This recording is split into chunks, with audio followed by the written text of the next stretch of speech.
All right, good afternoon and welcome to Vertiv's 2024 investor event. We're glad you're joining us here today. We've got a full house. We've got many more on the webcast, so again, welcome. A few housekeeping items. I would like to point out that during the course of this event, we will make forward-looking statements regarding future events, including the future financial and operating performance of Vertiv.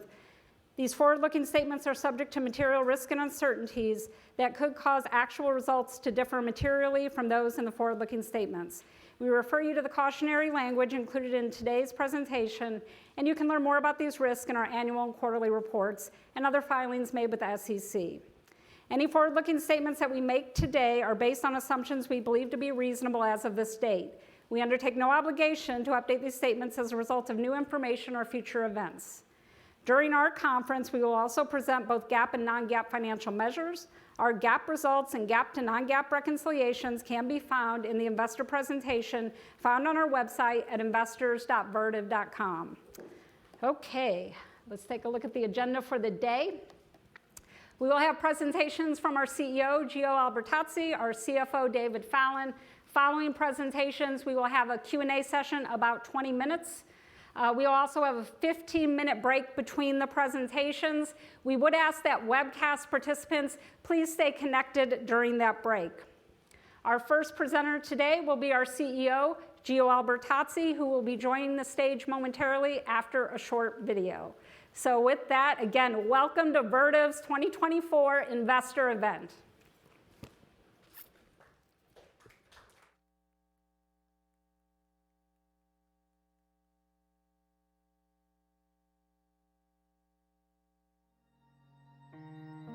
The world depends on data we power and cool. From AI solving food shortages to building entire smart cities. From life-saving discoveries to digital twins modeling the future. We are critical to unleashing AI's potential, accelerating the pace of technology. Our adaptable solutions and scalable breakthroughs at speed and volume deliver optimization, resilience, and efficiency. In the face of rapid innovation, leading chipmakers turn to us to co-create, redefining the limits of densification and raising the bar for accelerated compute. Our uniquely strong and scalable service capabilities deliver anytime and anywhere.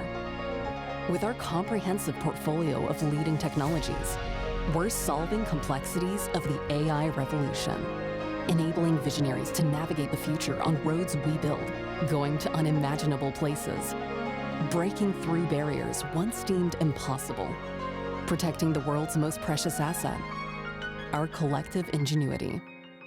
Because at Vertiv, we make data limitless.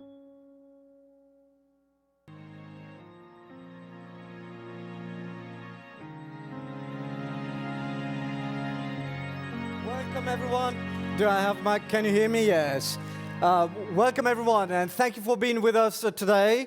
A year ago we were together in New York. I can't believe a year.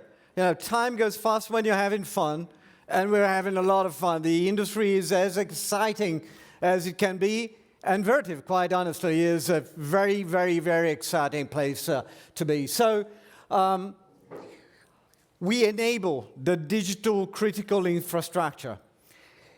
It's an industry that accelerates at speeds that were inconceivable just a couple of years ago, 3 years ago. An industry that relies on performance, always. And we see that technology is even more central today than it has ever been, and it will become even more central in the future. The industry demands growth, scalability, efficiency, reliability, continuity, all things that we believe we are in the best place to deliver to the industry.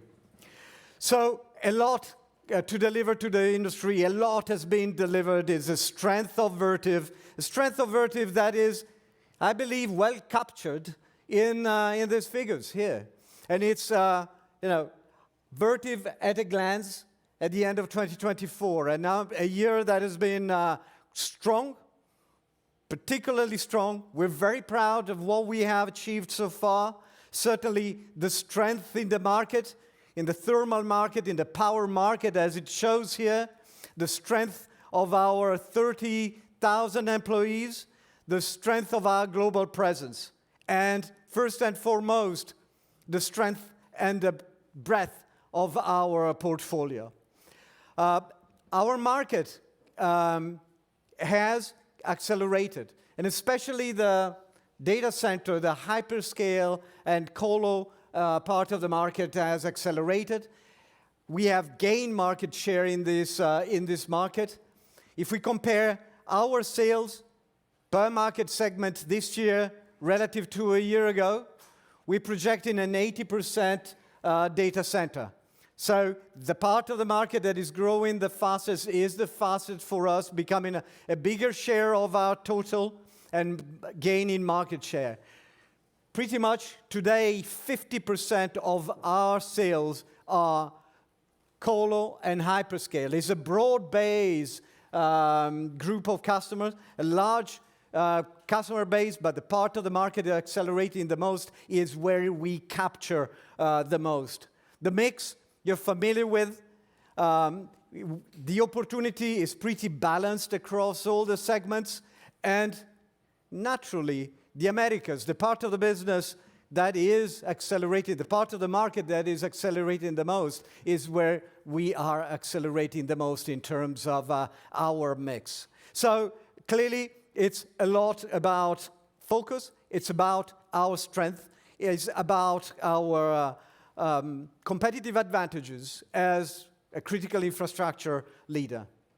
Last year, we were very adamant and crisp about the elements that define our competitive advantage. So application expertise, clearly customer collaboration. And we'll see today how central customer collaboration is. And it's more central today, it will be more central in the future than it has ever been, certainly even a year ago. Complete portfolio, the continuous innovation, reliability and quality that really separates Vertiv from the rest of the market. A truly global presence and an ability to scale that is second to none, and an industry-leading service. But there are aspects of us running the business that we're doubling down on, while we, of course, make sure that all these competitive advantages get reinforced. It is technology. The market, the designs, the underlying technology that we power and cool is accelerating. So enabling this AI high-density infrastructure is central to our strategy. And we are leading the industry in doing that. This is all about cooperation in the industry. A year ago, we were talking about our relationship with the best providers of silicon technologies and the largest data center providers. This is all the more reason true, and that collaboration, that partnership is stronger than ever. It is about our superpowers, as I like to call them, our ability to customize at scale for our large customers, our ability to configure at speed for the more distributed market, for the enterprise, all parts that are moving very, very, very fast. And our ability to have the right supply chain, to have the right capacity for the demand today, tomorrow, the demand that is coming, anticipating the needs of the market. So we believe that for all that, we are uniquely positioned. And combine that uniquely positioned with our ability to execute, and you have a recipe for performance, enduring performance. If we look at the last 4 years, I think these charts tell a story of acceleration and performance. A top line that's been growing 16% over the last 4 years, faster than the market, gaining market share, a margin expansion of almost 1,000 bips, and certainly a cash generation profile that is very different than what it was before. So with strong financial profile, growth and an ability to turn technology, executional prowess into financial results. How does that happen? It is about doubling down on our executional strength. Executional strength, executional strength, executional strength. That's really a mantra for us across the organization. A year ago, we were talking about having clear priority, rigorous operating cadence. We were talking about acceleration of the Vertiv operating system. We strengthened the leadership team.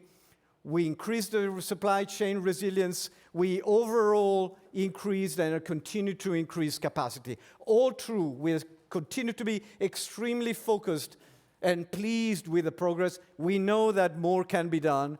And now we're doubling down on elements of making sure that as the market and the AI acceleration in the market happens across the world, we capture all elements. Equally strong the commercial execution everywhere in the world. VOS is accelerating, and it's liberating capacity, and it's creating opportunity for leverage as efficiency.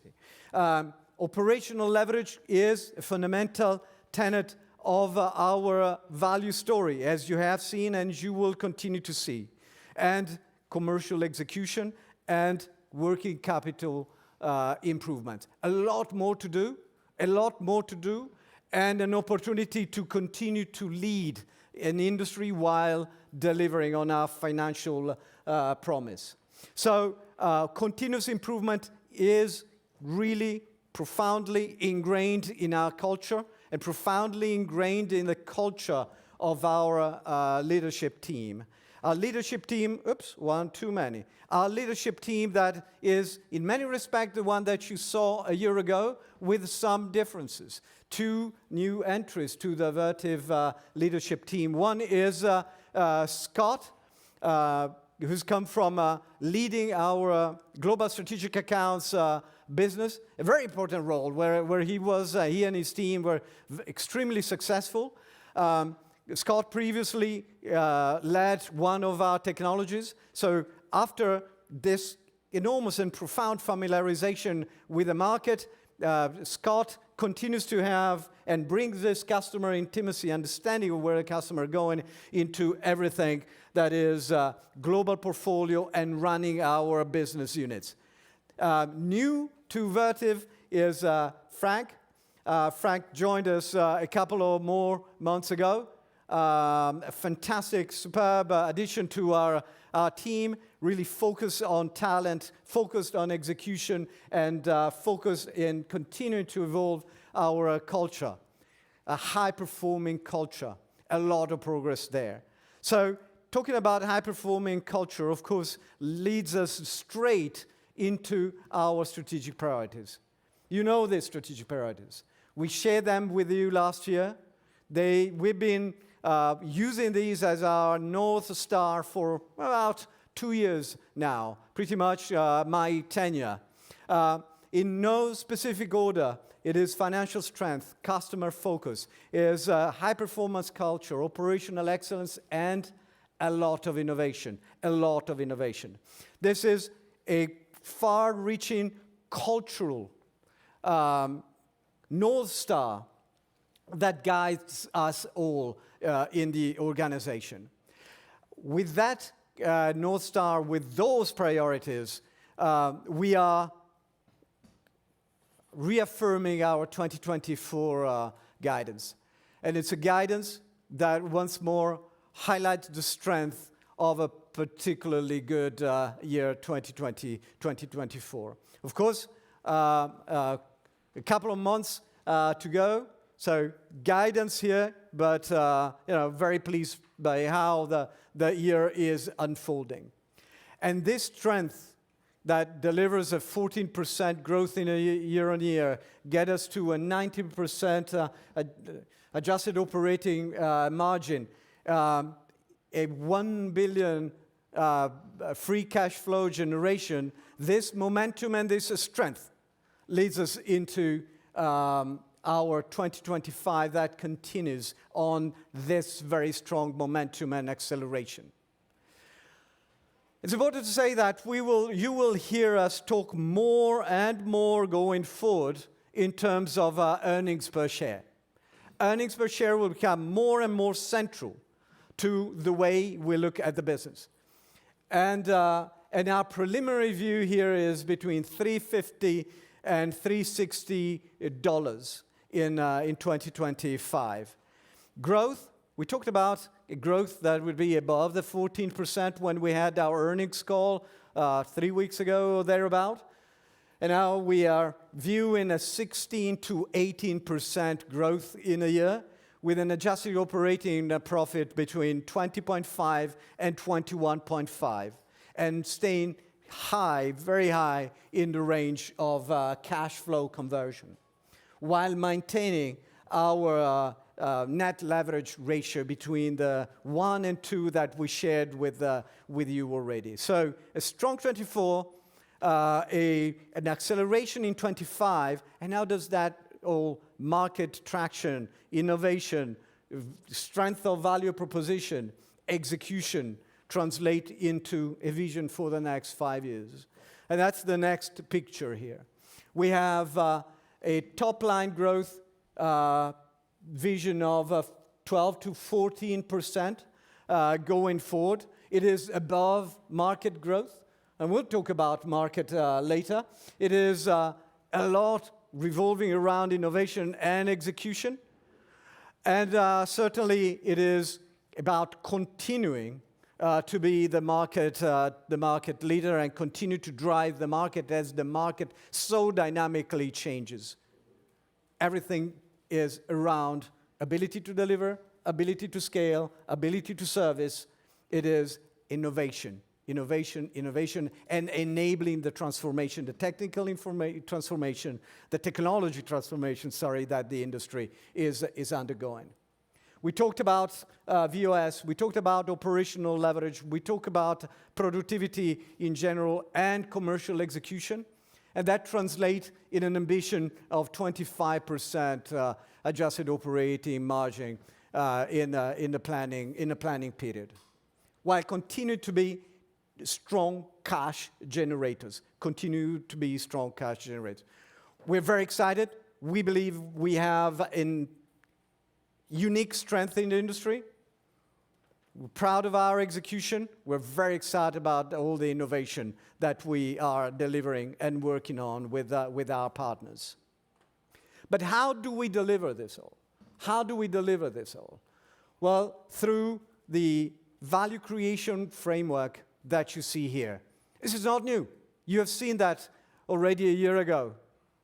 That's excellent news. That means that what we started a year ago is working, is alive, is well. We have progressed. We're proud of the progress. We're pleased. We're not satisfied, as you heard me say so many times. We have so much more to do, not only because we can be better, and that's certainly one of our kind of underlying mindsets, foundational mindsets, but because we are aware of the fact that our role in the industry is to make sure that the industry, the infrastructure, enables the growth that the industry needs and deserves, dare I say, but also at the same time enables the technology transformation that is undergoing. So two big things at the same time need to happen. And we need to enable the growth of the industry and the technology transformation. I can't be more excited. It's never been so fun being in the industry, and particularly never been as fun as being at Vertiv. So super excited here. I just want to walk you briefly through the 6 vectors of value creation. Is leadership in a strong and accelerating market. It is being the leading innovator, as I was saying earlier, and uniqueness of the portfolio, making sure that uniqueness continue to expand and become stronger and evolve as the industry and the applications evolve, is long-standing customer relationships with the relationships with customers and with the key players in the industry. It's about the roadmap to operational excellence.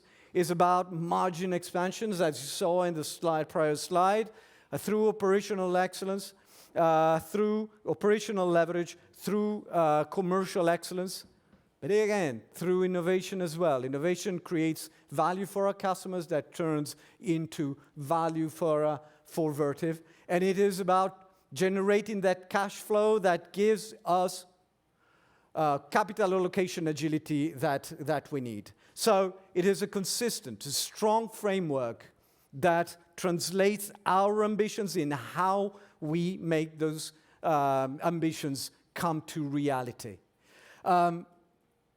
Let's start to talk about the market. Very difficult to pin down the market. A year ago, now, one thing we know, the market is growing, the market is strong, the market is changing. Our view today is of data that continues to grow at 25 almost % on a 23-28 CAGR. Server growth, and here, because there are many dimensions to the server growth. One thing is the server, when you talk about AI servers, GPU. One thing is when we talk about more a CPU traditional, bulk them all together, a 16% growth. If we think in terms of the pure physical infrastructure, we're talking about something just shy of 10% in the 23-28 window, and probably the metric that is the most revealing is the amount of installed power. We're thinking in terms of 100 gigawatt in the 23 to 29 period, with increments that go from 13 gigawatts at the beginning of the period to about 20 gigawatts towards the end. So the market is going fast. Let's go back 1 year ago. When we were first to showing and sharing our view of the market, we were pretty adamant about the fact that, hey, in this market, there are some exogenous headwinds that if you will, keep the almost infinite appetite for growth of the industry under somewhat constrained control. I think a year ago, we all agree with that. We know that power availability is a constraint. Permitting, now more than ever, probably we were not that clear a year ago, but we're very clear now about the fact that simply providing or making all the skilled labor available on site is no small endeavor. That's a constraining factor in the industry. So all these headwinds are there. They were there a year ago. We've been proven right. With all this, as usual, we take a quite balanced approach, measured approach to the market growth that translate in numbers that you will see. But first, before we go there, I want to talk another dimension that's very important. And the dimension that's very important is our opportunity per megawatt, our $1 million per megawatt TAM, and how it unfolds. We've been talking about very, very specifically about a non-AI data center, an AI data center. What we see in the market is a little bit of a change in that respect.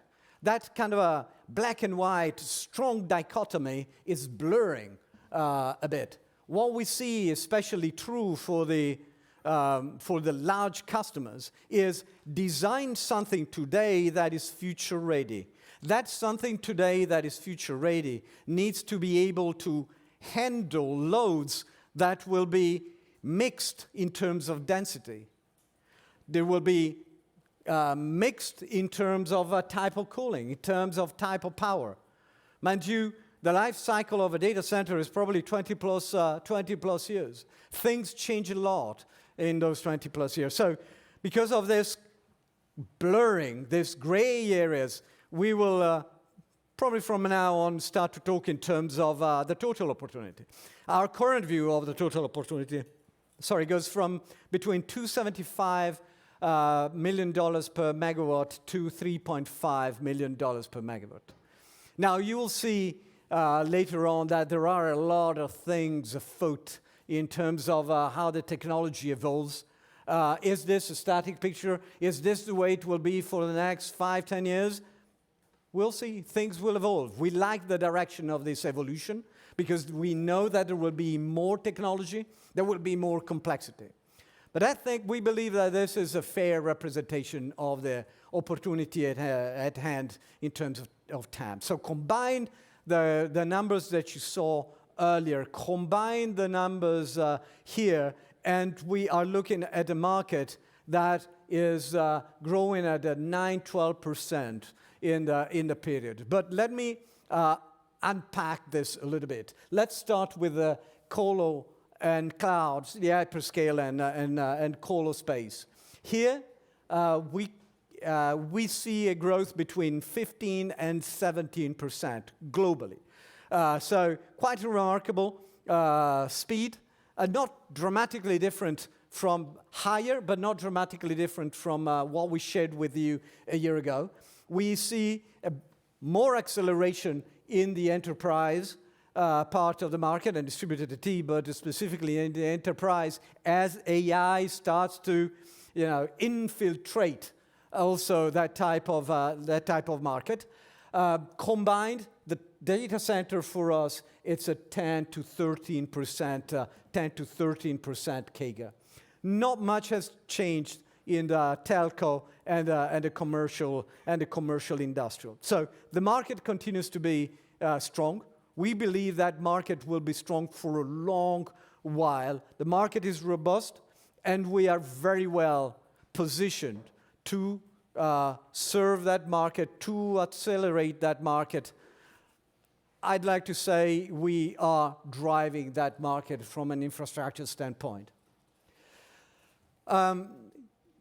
Clearly, it's not just a market, it's not the opportunity, but it is a lot about the innovation that we can drive, especially important in these times, as things are changing rapidly. Maybe not my slides are not changing rapidly, at least not as rapidly as I wish them to change. So we are a leading innovator. You have seen that. You have seen that several times. We are resolute in, if anything, accelerating the lead that we have from a technology standpoint.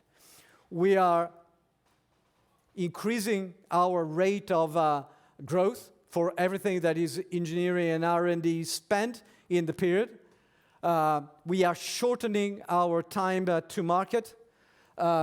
We are leveraging and cooperating and enriching the partnerships in which we are like never before, be it on the silicon side, be it on the data center owner and user side. So a lot is going on. Tomorrow, many of you, I believe, here in the room, of course, not the people on the webcast, but the people in the room. I hope you will all be with us visiting SC 2024 booth. You will see a lot of technology. You will hear a lot of technology there.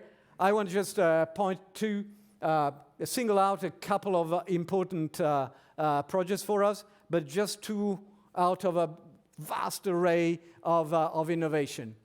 One is Vertiv Power Nexus, is where having a portfolio, having and owning the entire powertrain allow us to condense in one product that combines switchgear,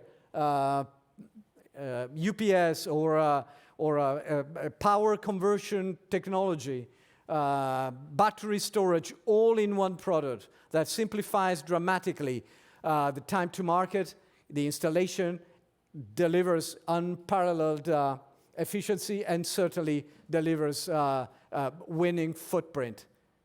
Footprint is key.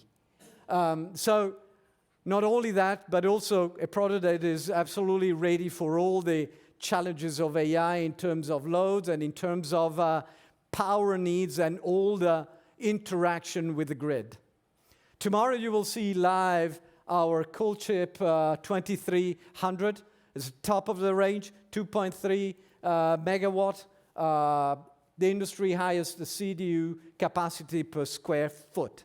We understand what that means. We understand the value of space inside the white space. So we constantly work on our portfolio, not just the product level, but at the entire system level. So technology is central. Our portfolio is uniquely broad. And let me get there. The picture is one you're familiar with. Various colors characterize the various technologies here. And the various technologies are also how we have organized our business units. You remember we are organized by regions and business units. So I will not go through all the various disciplines and our portfolio in those disciplines. It's quite vast, but it's always as we like, from absolute grid to chip, from chip all the way to heat rejection or heat reuse in a better situation. So the most complete portfolio. Very proud of that, but also, and even prouder, of the acceleration in terms of innovation that we are driving. Acceleration in terms of innovation that will be and will continue to be relentless. If we look at this chart talks about the density, rack density, as we use, of course, NVIDIA, for obvious reasons, as the offering evolves and evolves through the years and through the roadmap of NVIDIA. We like to think at 3 levels, so bear with me. The first level is GPU, let's say peak rack density for AI GPU racks. That means your denser rack, what density does it have? But then we know that it's all about the pod. So in the pod, you have different types of racks. You have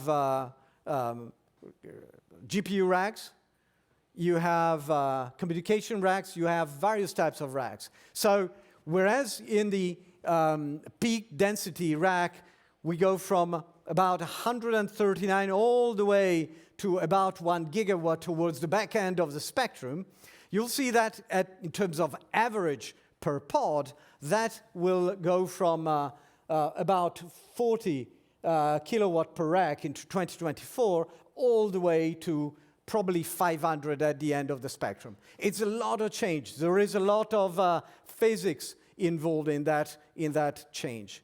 But then if you step back again and you realize that it's not all extreme high density that is being built across the world, then if you average out across the racks that are built in the world in any given period, it's no exact science, but I believe absolutely correct directionally, then you will have that the rack density will grow, but at slightly, well, if not a significantly lower pace. But again, it is an industry that has extremes. The extremes that you have to be ready for, or loads that are more normal. And that situation will continue over time. And the ability to serve and have the technology for the extreme as well as anywhere else in this spectrum is critical. And sometimes you have that inside the same data center. Sometimes you have that inside the same data center during the life cycle of the data center, and you have to prepare for that.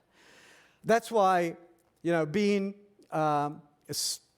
knowledgeable about the entire infrastructure is so absolutely crucial. It's so absolutely crucial. And we are uniquely strong in that. So it is everything in the powertrain, in the thermal chain, and inside the white space. So the ability to think system, but not even just power or thermal systems, is the combination of everything as the density, the interconnection between all the aspects of the infrastructure forces that.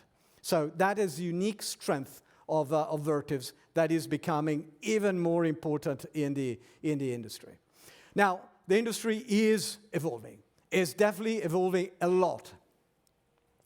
We will not go too much into future technologies for obvious reasons. We have very good visibility of what it takes to be the winner and to enable the industry in 2025, 6, 7, 8.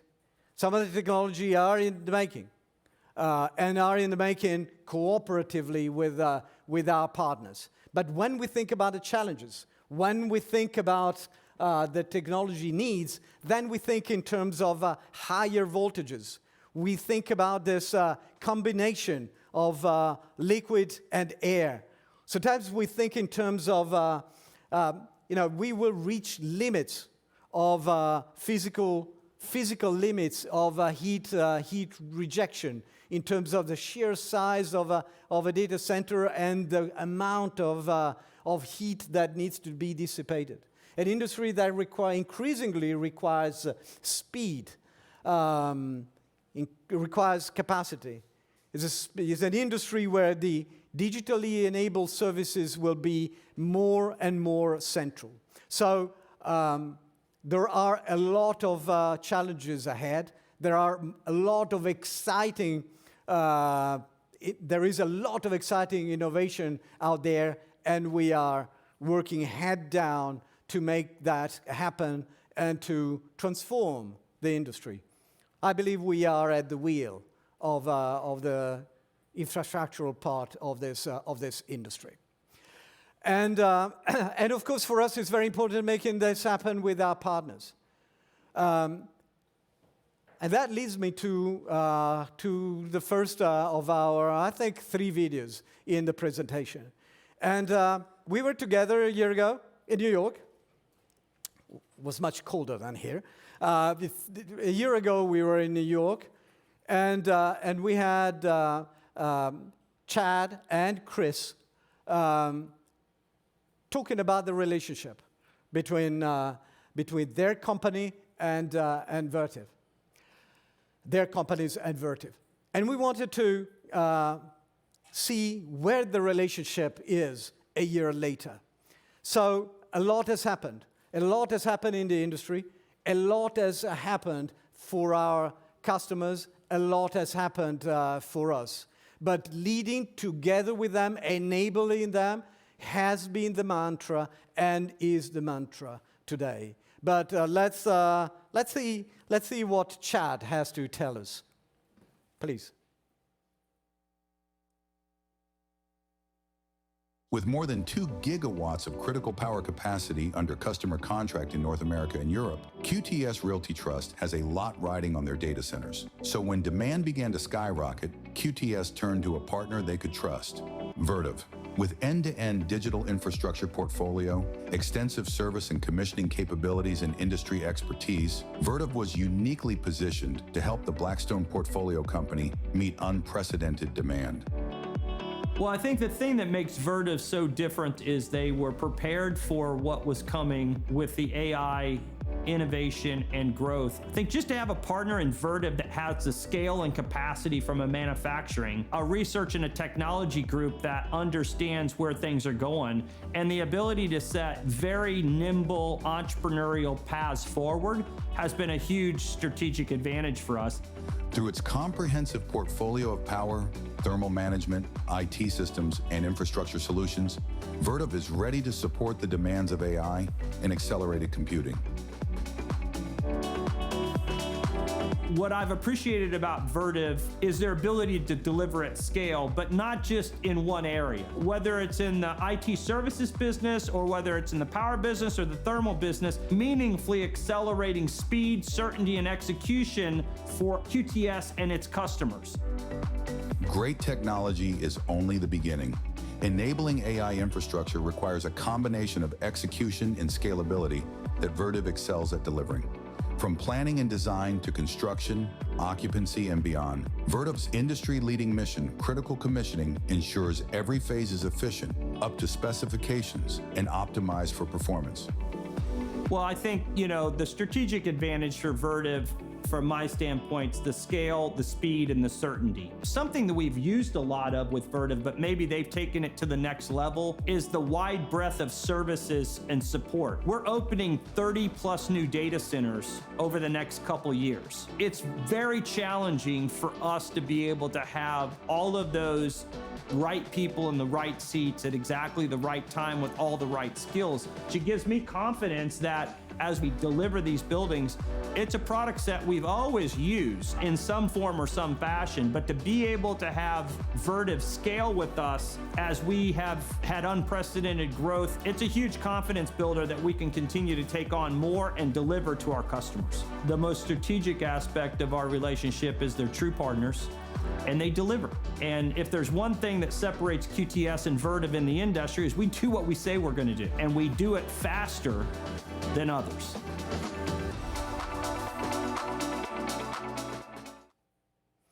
All right, so very inspiring. We are so proud of the business with QTS. They are an absolutely amazing company. So really, really proud for also everything we do as Vertiv to support them. They are an incredible journey. But you heard that. Understanding of what the AI future is like is speed, is acceleration, is scale. All ingredients, let's say all elements, all competitive advantages that you heard me mentioning already in the last half an hour or so. But one thing stands out that is absolutely important is service. You heard Chad talk about service several times. 30 data centers of enormous scale being built. The complexity of that is sometimes unimaginable. The complexity of the technology is intense. So having a partner to deploy, deliver, and then service during life cycle is of enormous importance. And this leads me to talk a little bit about service. Service, when we think service, not only do we start from what we believe is the strongest service organization and offering and know-how in the industry, but it's something that we like to look at as made of two parts. One is that enables deployment, exactly what you heard from Chad, is that complexity, is the ability to start up, to commission very complex infrastructures, is about the ability to project manage, to help the integration, and also be there and partner in the design and the assessment of the infrastructure that is being designed and eventually built. But then there is the life cycle of the infrastructure. That for us is the life cycle of the installed base. We in general think in terms of 20 plus years of installed base. Now this installed base that is being created right now and the one that is accelerating is complex in its very nature. It's very critical. It's very sensitive in terms of the impact that can have in the availability of the infrastructure, or all elements that make the competencies and our strength even more important. But it's also all elements that favorably strengthen our ability to capture that installed base. So installed base has been created that is stronger for us from a capture standpoint. And then it's contracts, and then it's time and material, and then it's spare parts for the duration of the life cycle. But the complexity, that very complexity also calls for more advanced services. We're very proud, for example, of our next predict condition-based services, telemetry-based. much more advanced than anything done so far.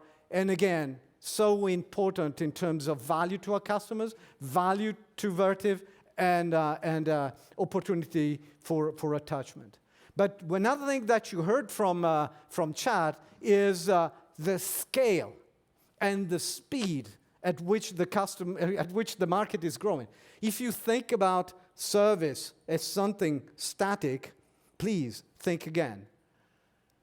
Service needs to grow at the same speed at which the capacity overall and the output overall are growing. Sometimes even more, because the mix is more towards an install base that requires exactly those types of services. So it is very important to be the strongest player in service, but it's as important to be able to scale that capacity and capability as the industry evolves. In that respect, we clearly start from a very strong position, globally, locally, sheer number of people, but also our ability to scale. Vertiv Academy is a very strong capability of ours, very mature in terms of what it can do, but we're scaling that too. We have more than 30 locations. Our volume of service training has increased almost to 50% in the last 12 months. And the amount of AI-focused training has increased hundreds of times. Certainly everything around liquid cooling, but not only, around the entire complexity of the portfolio for AI. So you cannot recreate that if you do not have it. You can expand it if you have it. And that's very much our mantra here. Scale and speed. Scale and speed are central to the success of our industry and are central to our value proposition. I'll try another click. Hopefully it doesn't go 2 slides. Okay, so I was talking about scale. I was talking about speed. For that, prefabrication, infrastructure solutions for us in our portfolio, an extraordinarily important element of our value proposition. Also think in terms of infrastructure solution and prefabrication of the technologies that we own. So we're not just randomly picking and buying pieces of a Lego. We are integrating the technology that we know so well, delivering speed, delivering scalability, and delivering efficiency and footprint optimization, serious footprint optimization. But let's take a look at the video here. Please.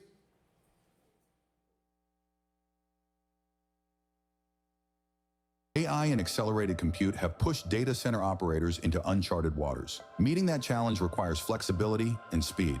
Vertiv Infrastructure Solutions bring together an entire portfolio of end-to-end power, cooling, IT systems and services, all enabled through prefabricated modular data centers designed to get you up and running faster. Vertiv's innovative approach improves deployment times and reduces risk through global designs that are localized for easy deployment. In-region factory assembly design and testing, plus local deployment teams and commissioning services all help customers achieve the results they need. Vertiv Infrastructure Solutions offers quality and consistency, optimized facility space, delivers significant TCO savings, and unparalleled flexibility to data centers when you need it most.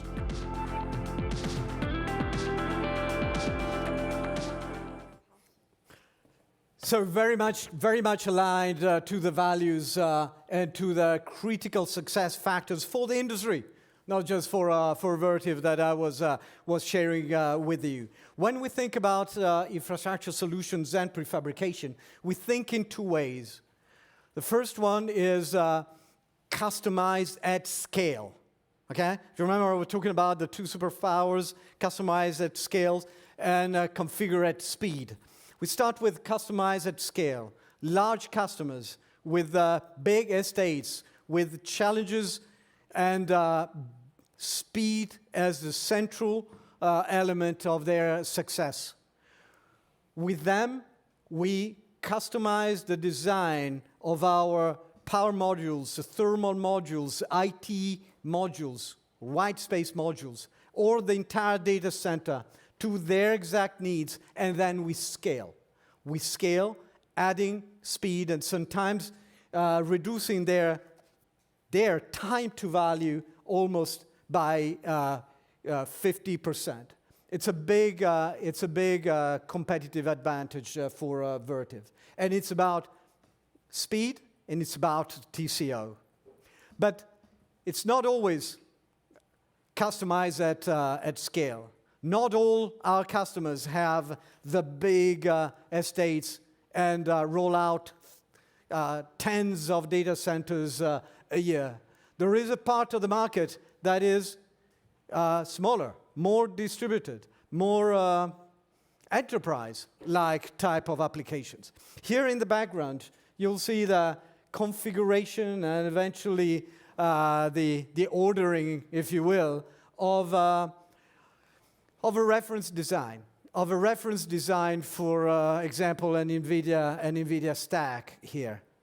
If you think about you're an enterprise customer, you are challenged. You have to understand AI. You have to understand what type of infrastructure. You have to understand how the white space should be shaped, what type of cooling, what type of power. There is a big learning curve. There is time, there is cost involved, and we can simplify that all. So we configure to their exact needs quickly, and we deliver quickly, shortening dramatically their time to owning an AI infrastructure. So it is the other side of the infrastructure solution capabilities, as important. So multiple aspects to this competitive advantage, but again, absolutely important, and this leads me to the third of our kind of a growth value model box that we saw before, of the 6 value creation model boxes, and it is about relationships. Relationship because we want to make sure that together with our partners, we co-develop solutions that will solve the challenges that the industry doesn't yet know how to solve. When we look at a 500 megawatt, 500 kilowatt per rack, 1 megawatt, that would be a lot. 500 kilowatt per rack, 1 megawatt per rack. Not all the technology is there. Not just at rack level, but everything infrastructural, really optimized. So working together, hand in hand, roadmap alignment is absolutely crucial for the industry, let alone for Vertiv. So it is about collaboration. It is putting the right resources, the right competencies around the table. And then really address the unmet needs. And the needs are different, whether we talk about the large hyperscalers or colos. It's different if we're talking about enterprise or IT distributors, and working with them. Again, here is an area of very important reference design play, or when we are working with the server, when we're working with the server ODMs. So a vast array of very important partnership in the industry, and most exciting when these partnerships drive innovation. And I can't think of a better example.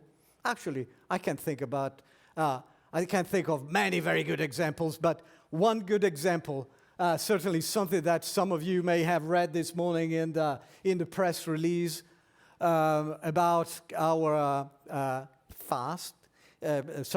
Flex. And it's about the relationship between Compass and Vertiv.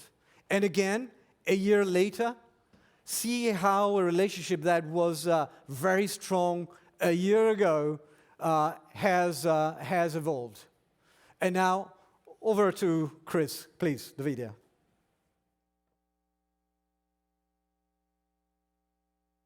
At Vertiv, our portfolio of critical digital infrastructure solutions and our ability to customize at scale puts us in a unique position to help companies evolve and meet the growing demands of generative AI and high-density compute.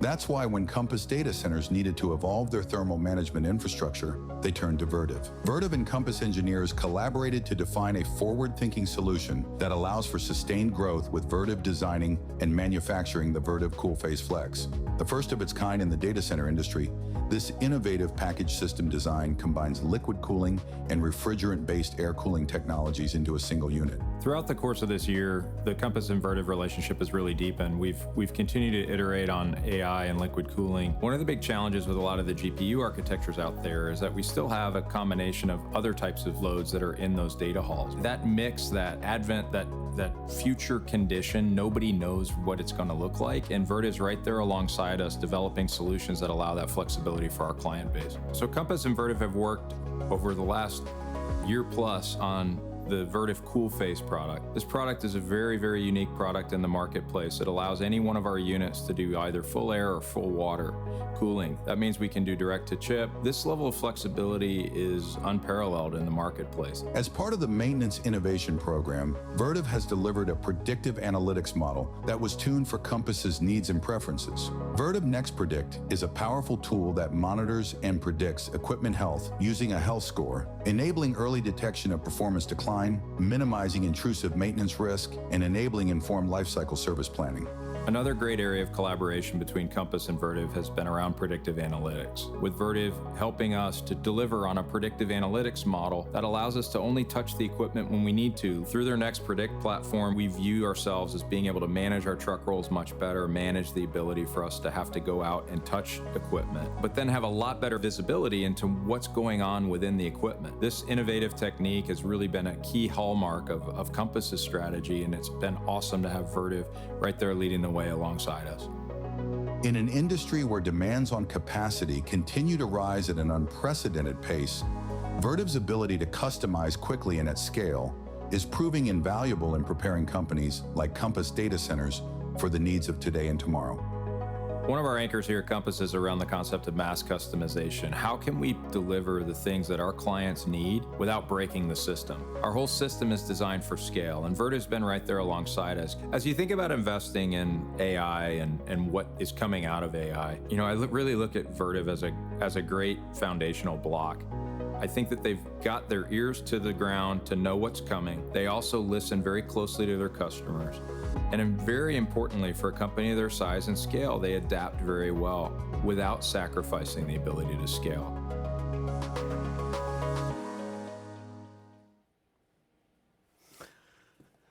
All right, a big thank you to Chris and the Compass team, another phenomenal company, certainly with a very effective business model and philosophy. It's absolutely a joy also working with them as well. You heard a lot of what I was saying. Scale, scale, scale. Vertiv displaying unparalleled AI infrastructure prowess. You heard a lot about service. Next Predict. But I think that one of the things that's most remarkable is, it is about managing multiple loads in the data center for the years to come. So the ability to be flexible, to flex across technology, cooling technology, is absolutely central. That's why when the page changes, it's me. It's my thumb. Probably I need to exercise my thumb for the future. As the technology evolves, for us it's absolutely important to bring to the market something that can seamlessly modulate between two types of cooling, liquid and air, so that you certainly have a future-ready data center. And this, which is a new to the market type of product and concept, also comes with unparalleled efficiency, thanks to the pumped refrigerant economization, but also with an extreme ease of installation. This is a package unit. It minimizes, again, a concept of prefabrication in many respects for what thermal is concerned, because you minimize the activity on site, the installation, the piping on site. And at the same time, you optimize the white space, the data hall. These units are external to the data center. So we are very proud and super excited about the CoolPhase Flex. And one thing is sure: scale.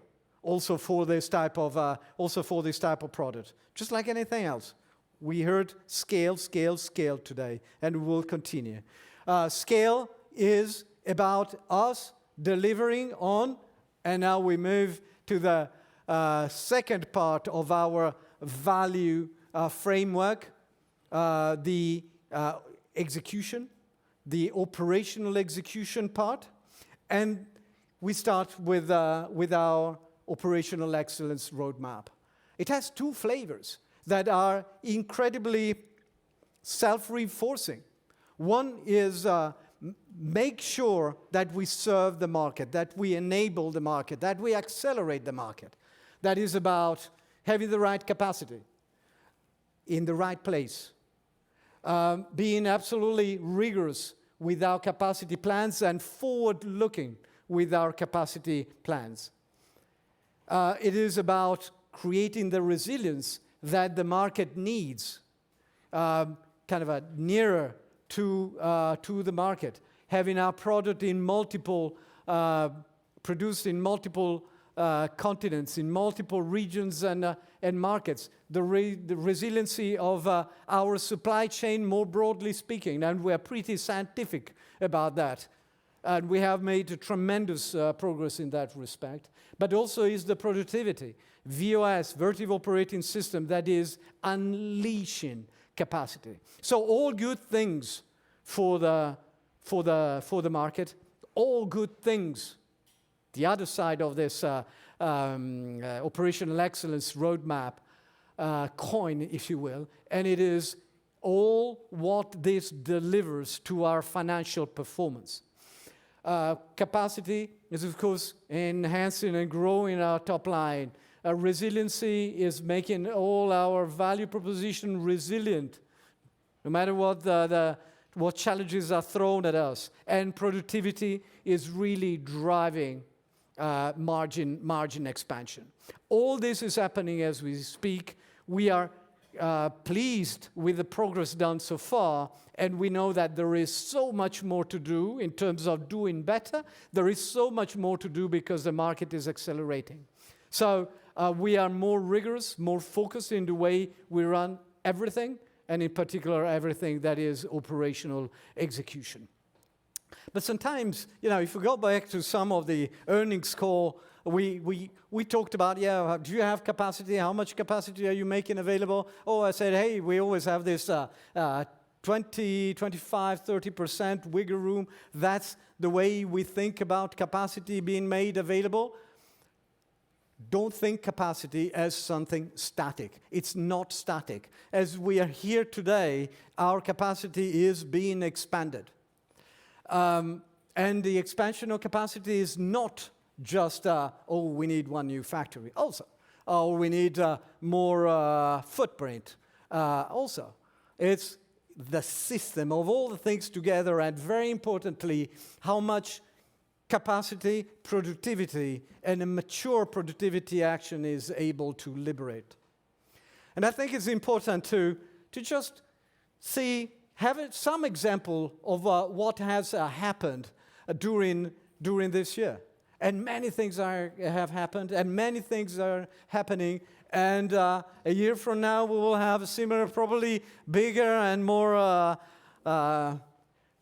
impressive list of all the improvements, of all the capacity that has been that will be created. But it is about new factories in India, new factories in the US opened this year. It's about operating and starting production, example, for liquid cooling, virtually, actually, not virtually, in every continent in which we operate. So it's capacity and it's resiliency. The same is true with switchgear. The same is true with chillers.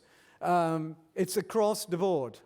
It's about, and you will see example here, it's about productivity and liberating productivity and liberating capacity through productivity and through VOS. All examples that are unfolding on this picture here.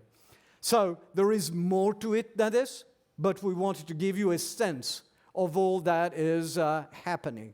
But it's happening also, as I was saying, in terms of service. Service is very important. Service needs capacity. So capacitizing service is as important for us as capacitizing manufacturing and supply chain. And that is what has happened. So a lot of action. Action will continue. We're pleased. We know that there is more ahead. We're not stopping.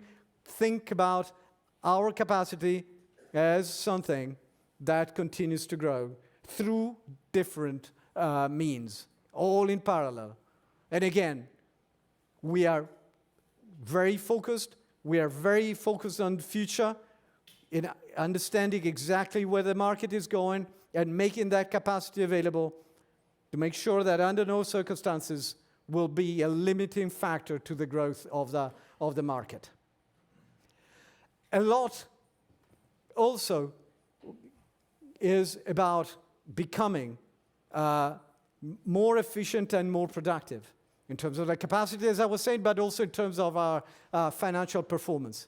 But capacity is also the capacity of our sales force, is our capacity of anybody working on the order to cash, all productivity that we are driving through a very rigorous and accelerating implementation of the Vertiv operating system. I'm always very simplistic in this approach, deliberately so, because I want to make sure that the entire organization thinks very simply so that we disseminate the mantra. It's about creating a flywheel that spins ever faster around best practice dissemination, around lean manufacturing, of course, but lean in every process, continuous improvement, and it's about rigorous operating cadence. We have a myriad of initiatives across the organization. I'd like to point to two here. One is, again, capacity liberation in our Tognana chiller plant. 25% capacity liberated with a good, intense, lean manufacturing exercise. And combining lean manufacturing with AI, now we are using AI, to run and to dispatch our field service organization. We see a 10% productivity improvement. It's very important. 10% is a lot. And it's just the first 10% of a lot more coming. And it's so important when you rely on a very, very skilled labor. So very important and very happy about the progress. But even more is out there for us, more acceleration ahead of us. This acceleration, this efficiency, this productivity definitely drives our margin expansion. And we are on the fifth of our six-box value framework. A margin trajectory that indicates and has a 25% objective here, ambition here, and a lot coming from operational leverage. A lot coming from operational leverage. Fixed cost operational leverage. Mind you, we'll continue to, and we are, as you saw, investing in innovation. We're investing in capacity. And we're investing in go-to-market as well.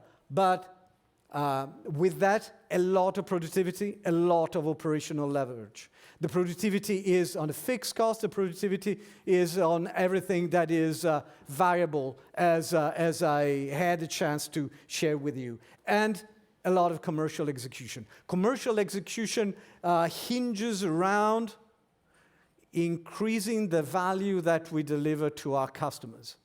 And we are relentless in that. That's what our innovation is about. So there is a lot of opportunity for us out there. The market is heading in the right direction, and we have the right strategy and the right roadmap to continue to expand margins. Clearly, and both on margins and cash flow, David will elaborate later on, but it's about continues to generate strong free cash flow.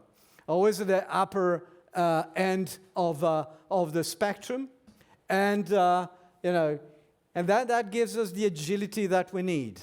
Dividends, you saw the press release this morning, raised to 15 cents a year, 50% up. Share repurchase, when the time is right. We said we'll be opportunistic there.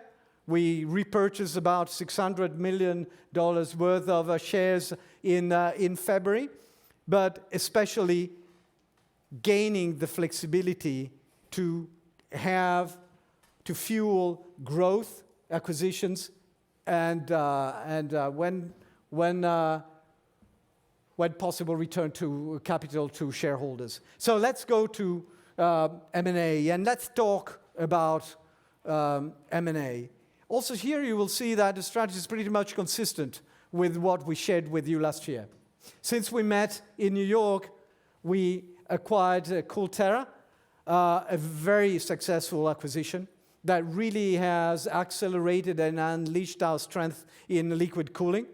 But it's now 3 years since we acquired E&I, a very successful one. Both acquisitions have been strategically extremely important in terms of the portfolio, in terms of our overall position, in terms of the role that we play in the industry. Our acquisition playbook is strong, is stronger than ever, and we are very, very focused on making sure that our pipeline is as strong. When we think in terms of acquisition, we always think in terms of how do we enable growth, a growth that is consistent with our value framework. You heard me talk about technology and technology acceleration. A lot of this technology is being developed organically, but a lot of the technology is always looked at from an inorganic standpoint, just like we did with Coolterra. So that is the type of lens that we continue to use very intensely in the marketplace here. But always think in terms of technology, always think in terms of, if needed, capacity, territories, and go-to-markets. We like our DNA, want to preserve our DNA, but there is a lot that we can do. So with that, very excited about 5 years ahead, certainly very excited about 2025. 2029, that is very promising in terms of growth, adjusted operating margin, in terms of cash flow, conversion, making the right amount of capital, quite some capital to deploy, a lot of agility, let's put it this way, while keeping the leverage very much in control. So the market is exciting. Our position is super exciting. We are getting stronger every day. We understand the industry like very few others, maybe no other. And there is a lot to do in the future. There is a lot of value to unleash. With that, thank you for your attention. And next will be David. But before David, I think we have a 15-minute break. Is that correct? That is correct. Very good. So 15 minutes, that will, yep.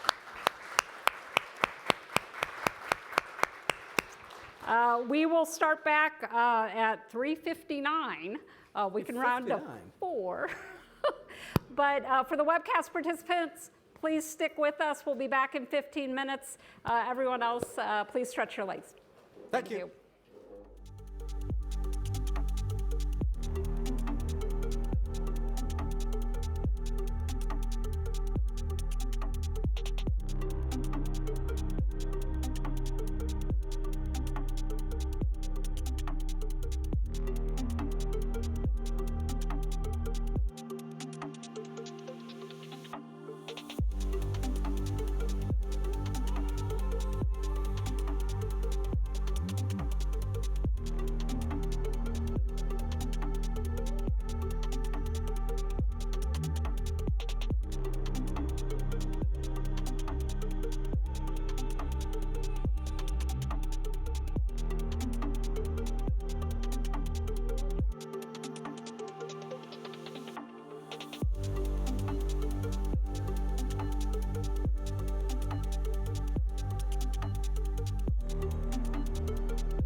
Ladies and gentlemen, if you can please start to take your seats, we will begin in less than 3 minutes.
Great. Welcome back, everyone.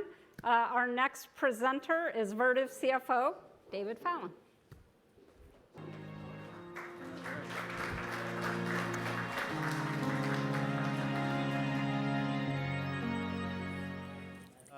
It's good to see a lot of familiar faces, generally smiling faces as well. So, in all honesty, when I was preparing this weekend, as I was going through the deck, I was anticipating almost an unveiling of the numbers with each passing slide, oohs and ahs and applause. Then I realized this is probably the third time you've seen these numbers today, number one. Number two, I was standing in the back looking over the shoulder of some of the analysts right at 2:16. The analyst opened up the presentation, zoomed right down to the numbers.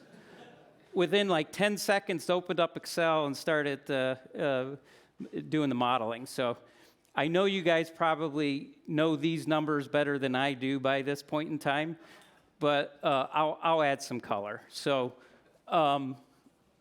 my objective over the next 20 minutes or so is to take everything that Gio shared this afternoon, whether it relates to the market, our top-line growth, operational execution, or strategy, and truly demonstrate how that translates into our financial projections, our financial metrics over the next 5 years or so. Now, this slide does a pretty good job of summarizing what I plan to cover. And if you were here last year, well, not here, if you were in New York last year at this time, or if you looked at this presentation online from last November, the framework is very consistent. And that is a good thing. But the numbers, as you already know, are much better. And that's a really good thing. So it all starts, starting at the top, it all starts with operational execution. And Gio hammered that home. And our operational execution has been strong over the last couple years. We have done what we said we would do, and then some. And that is based, as Gio mentioned, that is based on a relentless, and when I say relentless, a relentless focus on an operational cadence across all aspects of the business. That's all regions, that's sales, that's operations, that's procurement, that's even the administrative functions. And it, really good progress. But the good news is, as Gio mentioned, a ton of opportunity. And that opportunity is reflected in the revised financial targets that we share in this presentation.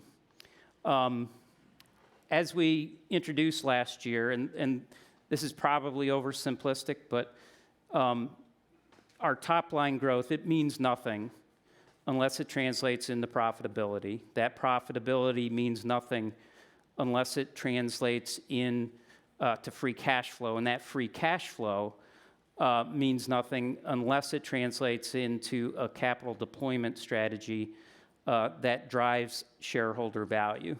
And we've done a pretty good job with that over the last couple years. I think our share price is up 170% since this time last year. So it's hard to even fathom a $43 share price, but that's where we were 365 days ago.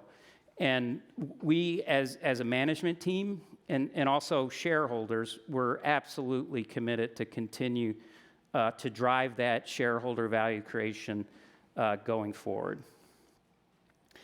So this next slide, and very similar or almost identical to what you saw earlier today, it summarizes our projected organic growth going forward. So 13% at the midpoint. And Gio did a great job of explaining or summarizing the details and the dynamics behind that growth. But to take a step back, that's 350 basis points higher than what we suggested a year ago. And that's based on a better visibility into the market growth and certainly driven by the AI-related demand. But it is also 250 basis points higher than what we anticipate from the market, which of course logically implies that we expect to continue to drive market share expansion. And that's based on our confidence in our product technology, our services capability and reach, and very important, and you saw 2 videos today, strong relationships with our customers. And that confidence is across product lines and also market verticals. So maybe before leaving this slide, just one comment. I've gotten a few questions. I was only in this room for about 30 seconds, and I think I got like 10 questions in those 30 seconds. But pricing. So our projections for both Vertiv growth and the market growth is inclusive of pricing. And as we mentioned last year, we don't necessarily see pricing as a driver of growth. Although our customers value our products, they value the services we provide, which makes it very conducive from a pricing perspective. But we look at pricing more in relation to inflation, and that includes material inflation, freight inflation, and also labor inflation. And so we really look at it as a variable for profitability. But standing here today, similar to last year, we are quite confident based on the value that we continue to provide for our customers, that we should continue to be able to price in excess of inflation. And based on that, we see that as really a lever to margin expansion, which is a good segue to the next slide. And this summarizes our historical and also our go-forward ambitions for adjusted operating margin. And I know today, very purposefully, is all about looking forward. And I think sometimes it's okay to reflect, right? And when I look at the margin expansion over the last couple years, it's hard for me not to at least show a fleeting smile. I just won't do it in front of Gio. Pleased but not satisfied. But 1,100 basis points expansion in 2 years. Much of the expansion from 22 to 23 certainly influenced by operational leverage.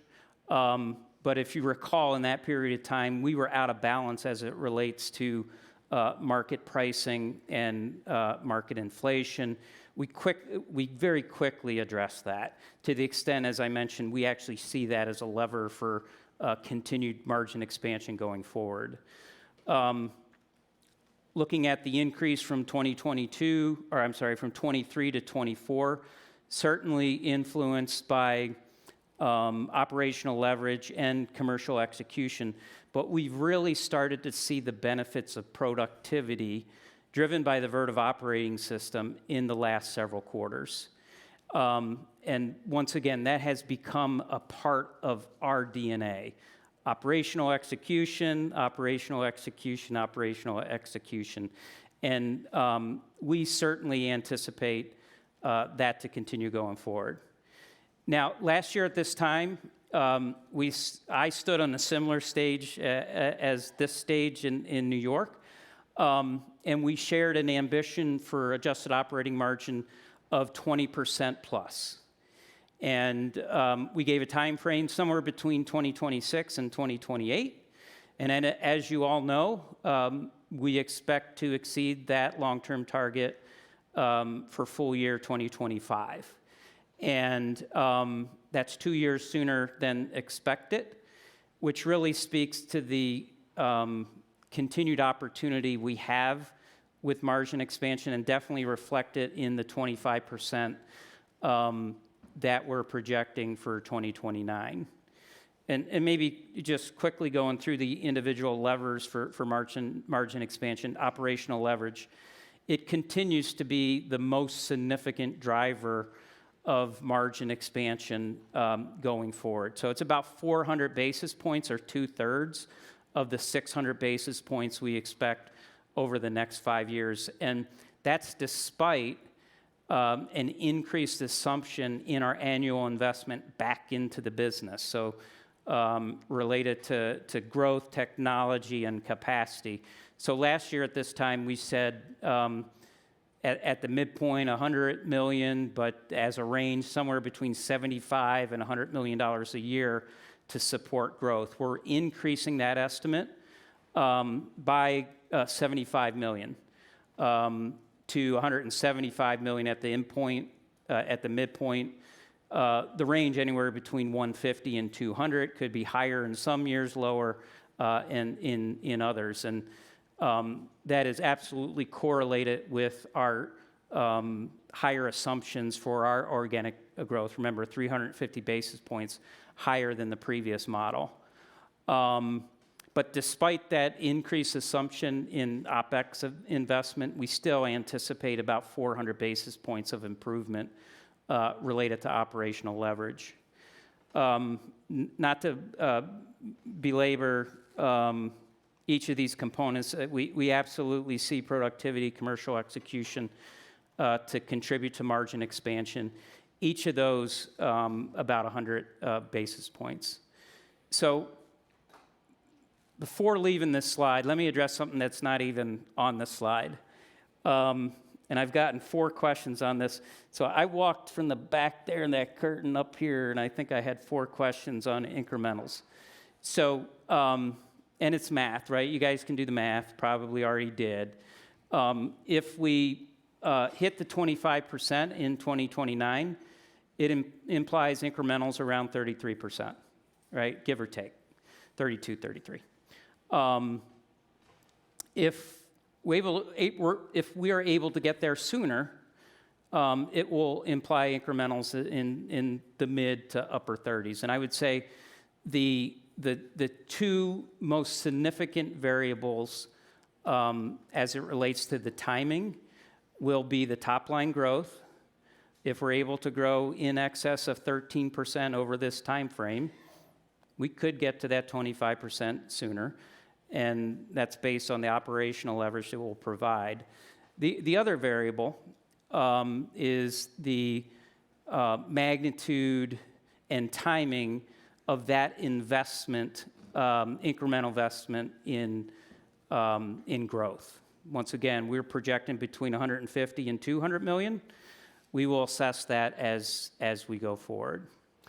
But once again, none of this margin expansion, it means nothing unless it translates into cash. And that's what's captured on this slide. So this illustrates our free cash flow conversion historically and what we expect going forward.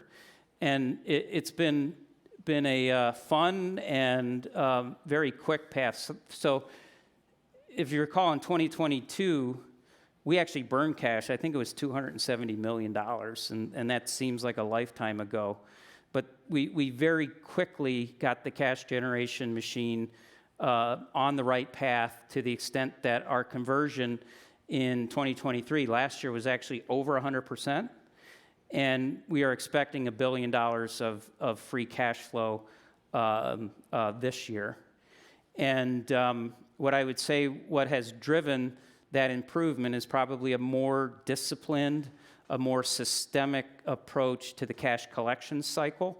And you guys are all familiar with the progress we've made with advanced payments, more reasonable customer terms, but still a ton of opportunity, including inventory. And we plan on using the tools within the Vertiv operating system to increase inventory turns, and that's despite the projected increase in the top line. Maybe last on this slide, CapEx. We reiterate the guidance we provided last year, which is CapEx in investment to support growth, somewhere between 2.5% and 3%. But I do point out, next year we do expect to be at the upper end of that range, so closer to 3%, and that implies $275 million of CapEx next year, and that's about $75 million higher than what we expect in 2024. But what I would say, consistent with what we've been communicating throughout the year, the DNA cash flow profile of this company, and I would also say this industry, it is strong. We're entitled to this. We expect it to continue to be strong, and that really provides flexibility for us to manage our capital structure, and that also includes net leverage, which is captured on this next slide. So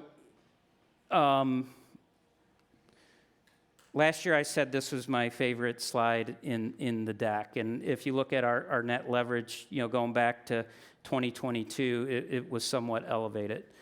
The progress you see over the last couple years, logically, absolutely correlated with the improvements that we've made with free cash flow, and of course, significantly improving EBITDA along the way.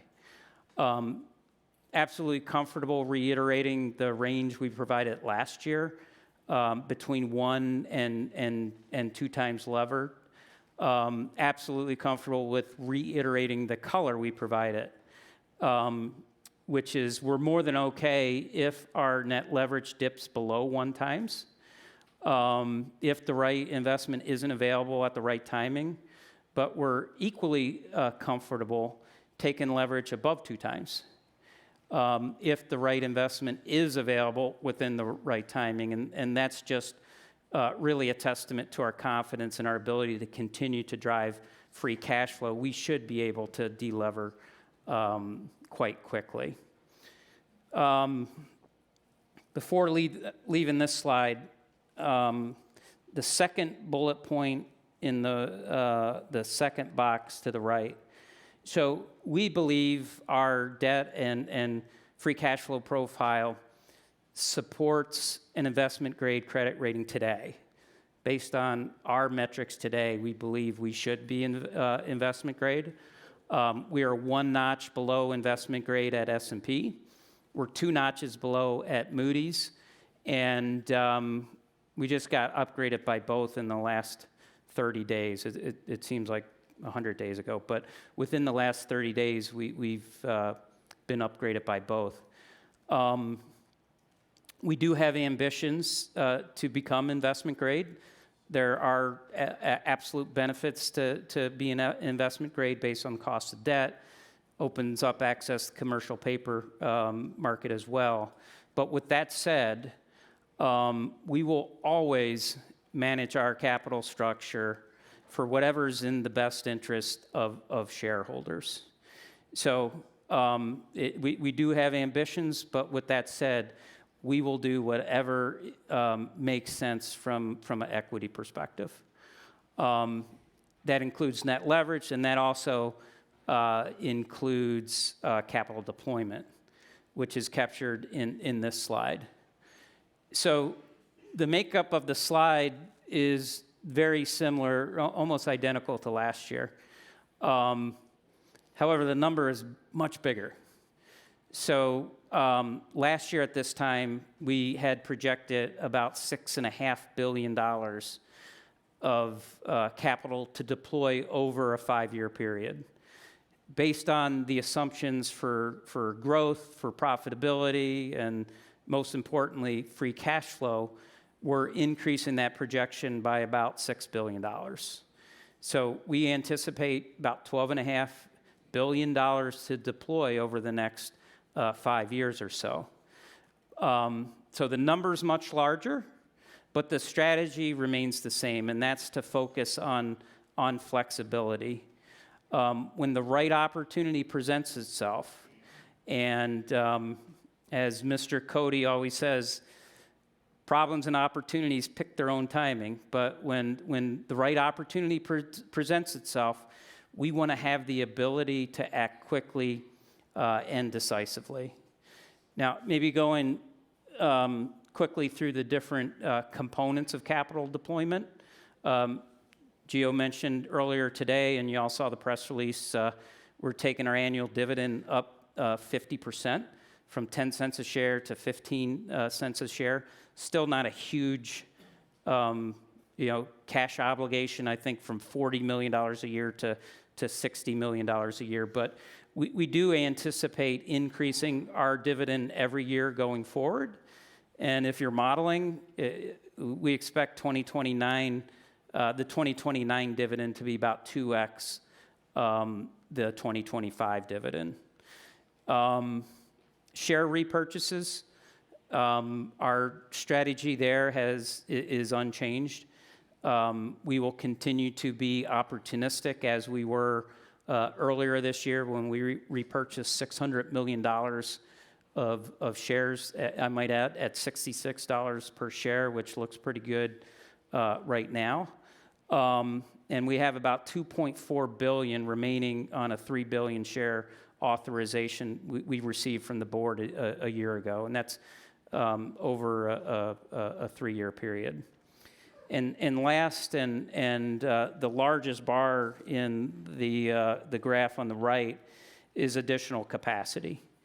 And as you see, we will have ample capacity to be able to reinvest back into the business if the growth rate is in excess of the 13% we're modeling.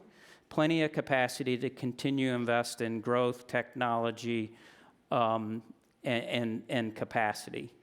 Also ample capacity for bolt-on acquisitions and to execute an acquisition playbook, and also ample capacity to return additional cash to shareholders. But I think that the takeaway is we will remain patient, right? We don't look at this additional capacity as a hammer looking for a nail, or use whatever analogy that you want, cash burning a hole in your pocket.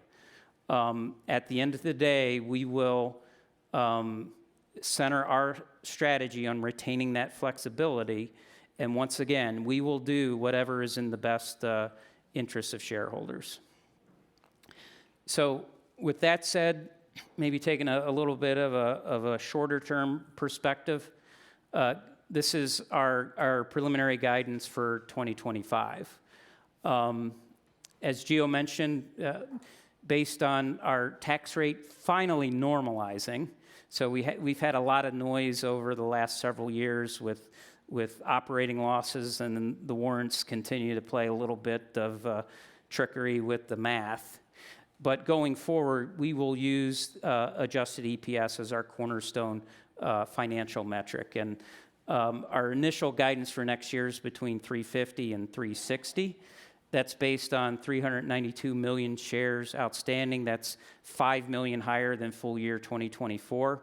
Big driver of that would be the inclusion of the warrants for 2025.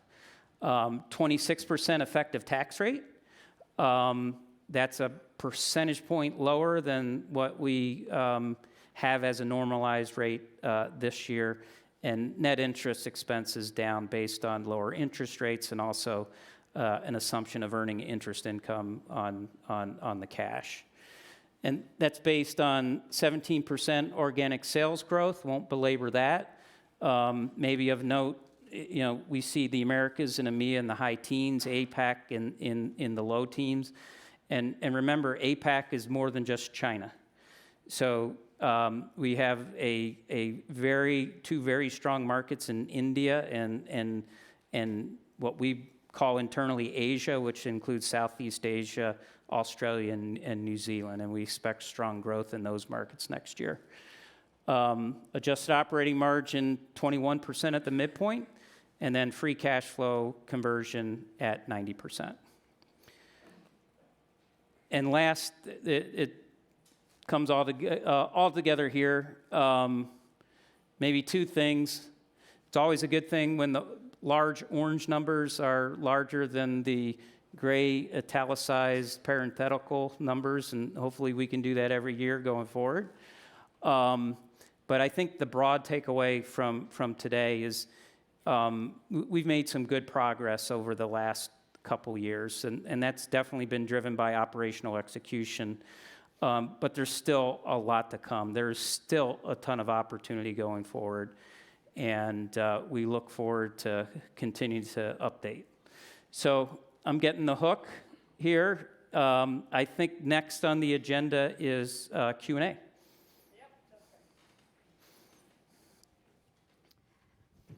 Thank you, David. I'll invite Gio to join us. All right, so we're at Q&A. Hands are already up, so that's encouraging. I would ask to please limit to one question, and if we have time at the end, we'll circle back around for additional questions. So with that, we'll go ahead and start. No questions?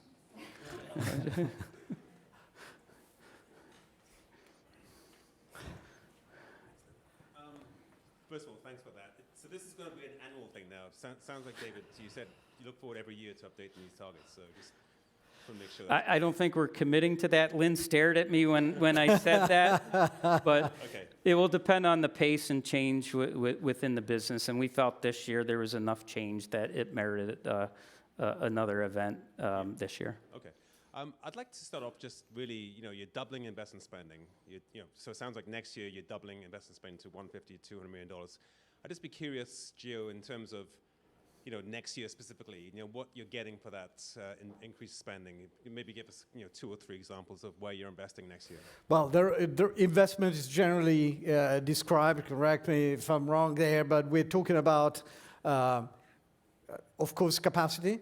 We're talking about service expansion. We're talking about innovation predominantly and go-to-market. So these are the elements. Again, in innovation, you see a lot of products here. You'll see a lot of products tomorrow, but there is way more innovation that is coming as well. Capacity, I was talking about capacity never being a static something. Clearly, we expand our capacity 3 ways, as I explained. Footprint, sometimes that footprint is new factories, sometimes is creating redundancy, sometimes is creating efficiency and liberating de facto footprint and volume. I'd say that the three elements will continue to be true going forward. But there is also go-to-market. I mean, having a strong portfolio, having a lot of demand coming both from a kind of a larger accounts in any of the regions we operate, but a lot of also more distributed enterprise requires the right go-to-market. And go-to-market is not just sales. It's a lot of the engineering, face-to-face engineering, a lot of our interaction with customers, and increasingly so, is our ability to interact and to give the technology, how can I say, peace of mind to our customers and know-how as they project their future. So these are absolutely elements there. Great. Next question. Hi, thanks for this. Andy Kaplan from Citigroup. So, Joe, you talked about 250 basis points better than your anticipated market growth. Last year was 100. So maybe you can talk about where that's coming from a little bit more. When you listen to the presentation, you hear a lot about infrastructure solutions and overall end-to-end. Is it that? Is it power? Is it thermal? What's the biggest difference versus last year in that higher growth? In the higher growth for Vertiv. You guys. For us. Well, there is more market out there, and the market is becoming more demanding from a technology standpoint. We believe that our technology and our portfolio is stronger, and the evolution of the market is very suited to our portfolio, our capabilities, and how our capabilities are expanding. So all these elements together, combined with what we have seen happening in the last year, give us confidence that not only the market grows, but our ability to capture that market is there. And it's pretty much across the board. You saw us talk about service, you talk about infrastructure solution, mentioned power and thermal. By all means, not because power and thermal are not central. They are absolutely central. Tomorrow, you will, many of you, those of you that are here in person and will be at SC24 with us, will get a liquid cooling and a thermal chain or power train indigestion, if you will. So it's our portfolio is very well balanced.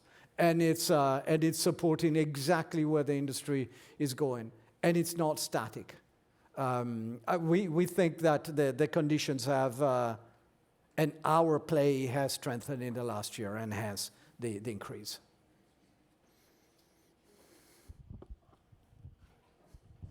Thank you. You highlighted services, and I think HVAC companies are really highlighting data center opportunity being a lot more complex, a lot more services. I mean, my understanding historically, your service operations sort of focus large UPS, but as thermal becomes more and more complex with liquid cooling, what kind of opportunities does it present for Vertiv, and is it accretive to margin? Service is accretive to margin. In general, we really like the service margins. Service is first and foremost, and guys feel free to chip in, but service is first and foremost enabling the growth. We heard it from Chad earlier, how important it is the service capability up front for thermal, for power, for everything. Thermal is an area where we are strong. Thermal services, we are strong both in deployment and during the life cycle. And the fact that technologies like the cool phase flags, chillers, liquid cooling, all technologies that are very critical. And it's an area where our touch rates are quite high. So it is very comparable to the power part, the UPS. So critical parts of the infrastructure. I don't know if Anand or Scott, you want to chip in here? Sure. I think, as Gio said, everything's getting more and more critical. And what we are finding is that with customers, the largest customers, we're doing a lot more life cycle services just beyond the traditional contracts and T&M. For example, you saw some examples today, site-based services. So we have people on site working with customers. Predictive analytics services, we're looking at how you can do condition-based maintenance and others. So I think the level of engagement that we have to ensure that you can deliver with speed, you're doing more work in the factories, pre-tested, pre-qualified, and then adding value to customers on site, because the load that you designed for on day one is not the same on day 2 and day 3. So I think that whole life cycle engagement, so it's very deep. And to your point earlier, just to correct you a little bit, we've always had thermal services, not just UPS, and globally.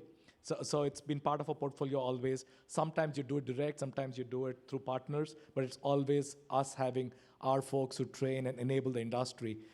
As you move to liquid, obviously it gets even more critical with the handling of fluids and making sure the standards are set. So that's where we are leading the way. Scott? I feel like you guys touched it pretty well, but it's three things really with service content. It's uncertainty of this new application, customers getting comfortable with liquid cooling. It's driving complexity in the sites, which really creates more of a bond for service, and it's really the scale. The scale and size of these sites is lending itself to new and different service models where we have people that don't leave a site for large infrastructure and in large campuses because it becomes a much more repeatable model. Thank you, guys. Thank you. On slide 21, you provide a densification roadmap that points to a quadrupling of AI GPU rack densities. How should we think about that in the context of your $3.5 million of content per megawatt over that time frame? Does that increase linearly? Does it remain constant or something in between? I think it's premature. A lot of the roadmaps and the technology is being developed now to support that level. Whenever the complexity increases, whenever the stakes increase, and again, think about how critical is a 1 mega, using the example, extreme, how critical a 1 megawatt rack is in terms of the importance of that to work exactly to spec the whole time. So that type of environment that is complex from a technology standpoint it's a rich environment for us, and it's rich not just at the rack level, but across the entire infrastructure. The challenges in terms of power, in terms of cooling, across the entire powertrain and thermal chain are significantly increasing. The service opportunity is all the more reason valid. So while we believe it is early stage, we like what we see in terms of evolution of the industry, in terms of the opportunity for us. Congrats on buying that blueprint in last December. I think your key competitor just paid about $1 billion for CDU company, but good move by you guys. Last year you said like 15 gigawatts of AI kind of cumulatively added. I think that number stretched and then evolved to about 75 gigawatts over a 5 to 6 year period. You're now saying 100 gigawatts over the next 5 years. You're saying 13 to 20 a year. Yes. And just doing kind of like the simple math on what your content is and what that TAM would be, which is just, like mind-bogglingly enormous relative to the US installed base. How does that only translate into like $300 million of extra growth for you guys over that time period? That long-term algo going up by like 3% a year. It just seems like it's, like something is lost there between the enormity of the opportunity that we're just at the cusp of and this, this kind of long-term growth number that is low? So I think we have to do the math, the exact math on the numbers. Last year, de facto, and people will keep me honest in terms of the exact numbers. We're already thinking about a total 75 gigawatts being built in the period from 23 to 28 at the time. But now we've seen an acceleration there, and then the period that if I remember correctly, the slide 21, I didn't know it was slide 21, but slide 21 is, again, 23 to 29 right now. So certainly the opportunity is big. Still, I agree 100% with you. But at the same time, we want to be relatively measured in the way we look at that. And that is a number that doesn't include all the headwinds that the industry will experience.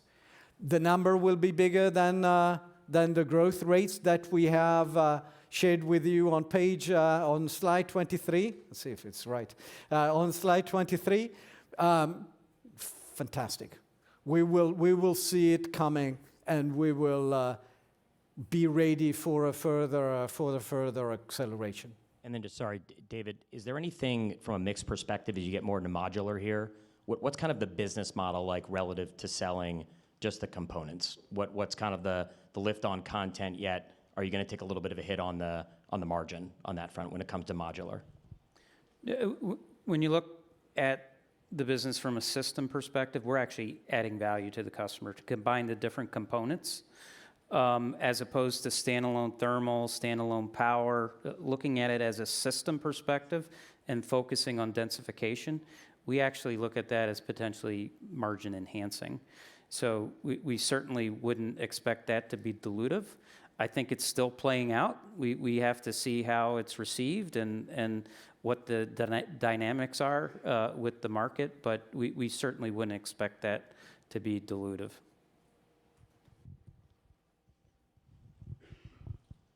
Maybe just a follow-up on that point and then a different set of questions. On the modularization, it would seem that would shift revenue from the field to your factories, right? More Vertiv content, less work by the electricians, the plumbers in the field. Have you guys scaled what kind of incremental revenue opportunity that might be? Well, it's all based and it's all factored in the numbers that you see here.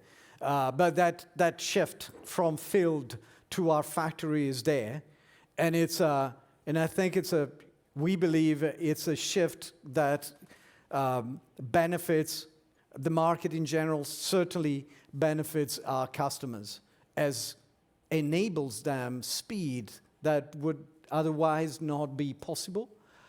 And again, sometimes it's almost sheer capacity that is not available in field.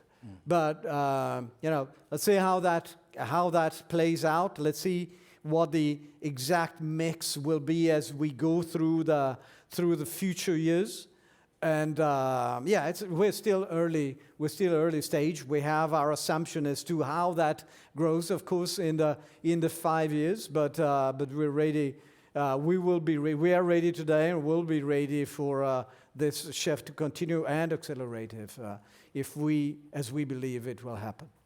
Then I just want to talk about the constraints for a moment. And I think to Steve's point, maybe there's clearly upside, but there's also these hurdles the industry needs to get over. When you look at what's outside your control in terms of constraints, power, field labor, these sorts of things, what do you most worry about as you're planning CapEx, but look at maybe hurdles that you need to get over?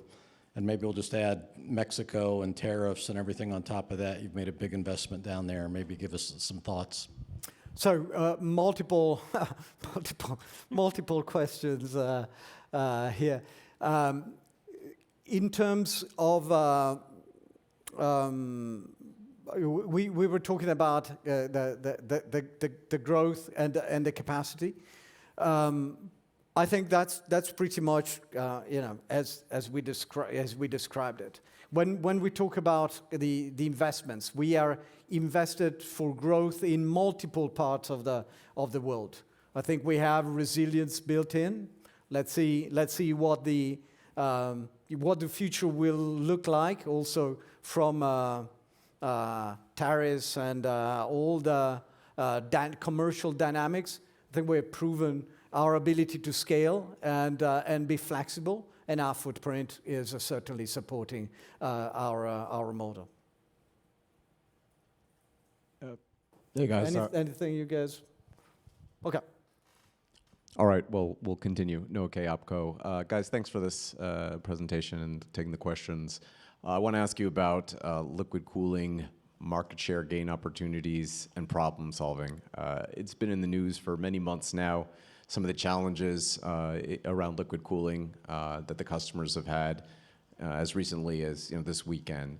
And so can you give some insight to us? I'm sure we'll see more of it tomorrow, but for those on the webcast and for all of us in the room, talk through your perspective on some of these challenges, how Vertiv is playing a role in solving those challenges, what you think it means for your share gain opportunity, and if you can put any numbers around where you expect market share to trend over time, great. Sure, yeah, no, I don't think I'll necessarily have an opportunity to talk market share specifically, but I think there's a tremendous amount of scrutiny around kind of the advent of higher density applications and liquid cooling. It's somewhat new and uncomfortable for a lot of the industry players, the folks that are deploying and the folks that are building it right now. I think it really just speaks to the criticality of the application. And really from our perspective, I think that really reinforces kind of the depth of expertise in the system level thinking, especially as it relates to like point products around liquid cooling and CDUs, thinking through the entire chain from kind of the heat removal at the chip level to how you're going to manage it at a rack level to where it's going to go at a row and a pod level, ultimately to be rejected or reused at a site level. All of those pieces interplay with each other and all of those things matter. So as you think about some of the challenges that are happening right now as we're trying to ramp and deploy kind of at an ecosystem level, I think it reinforces kind of the critical interconnection points of all of those things. And for us, it really just reinforces the system level thinking.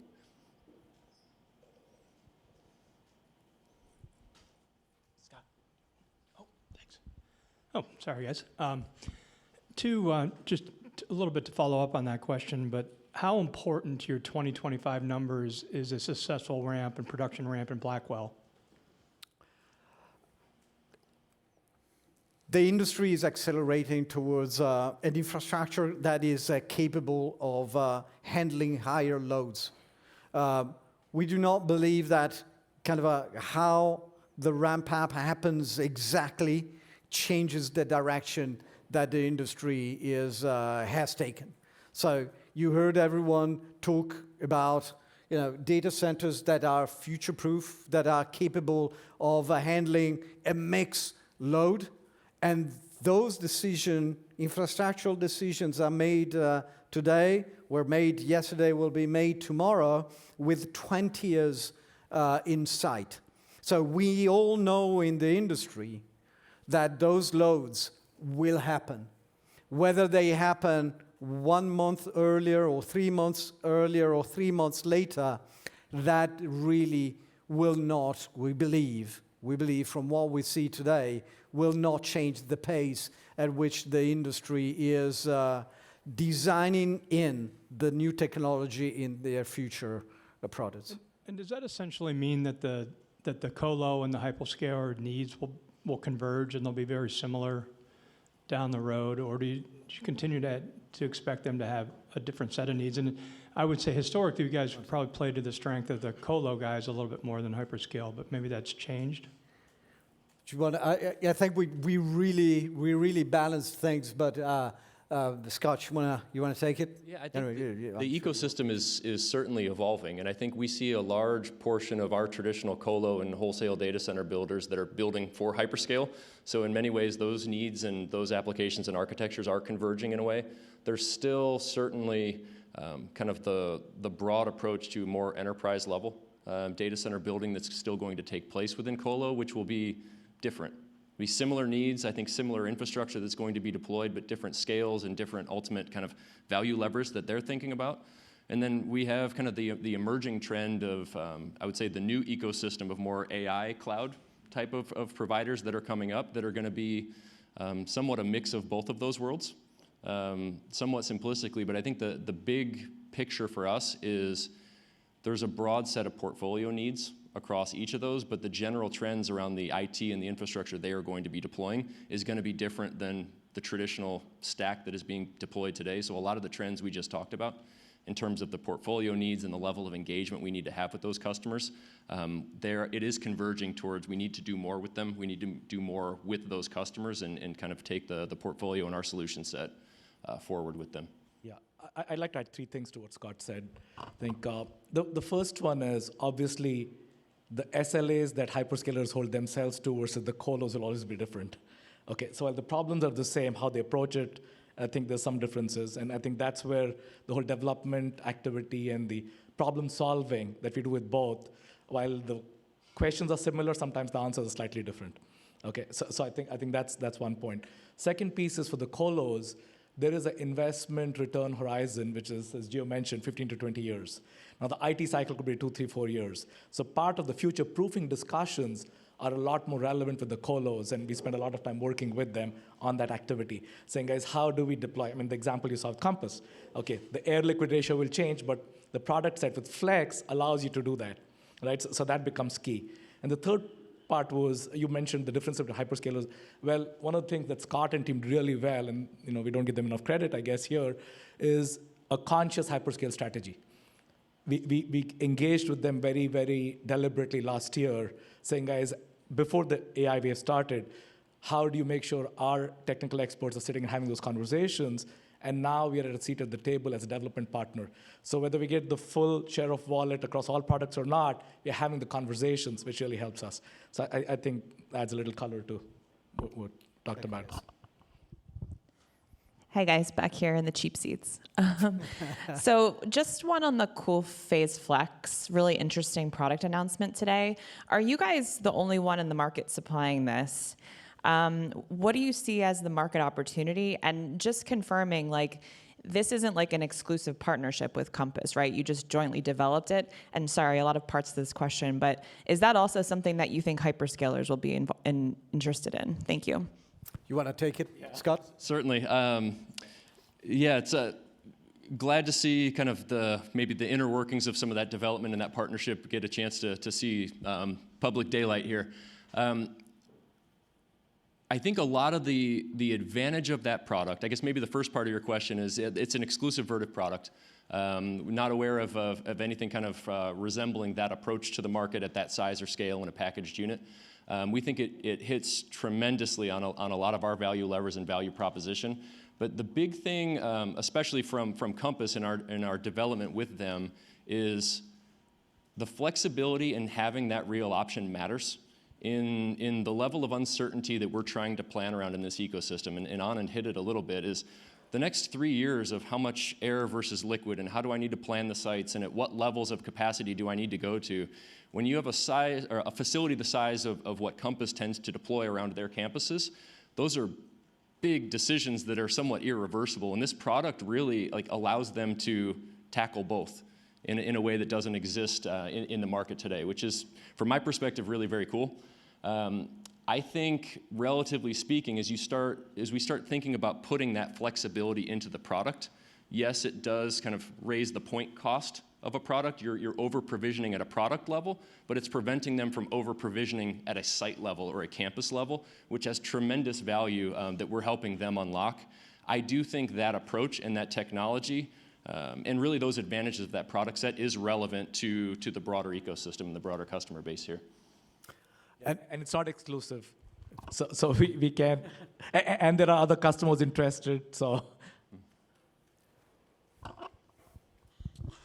Hey guys, Michael Elias from TD Cowen. Scott, I may have asked you this the last time we got together, but when I think of the data center industry, like US, there was 1.9 gigawatts of leasing done across 2 deals. So there's a concentration of large deals at the top.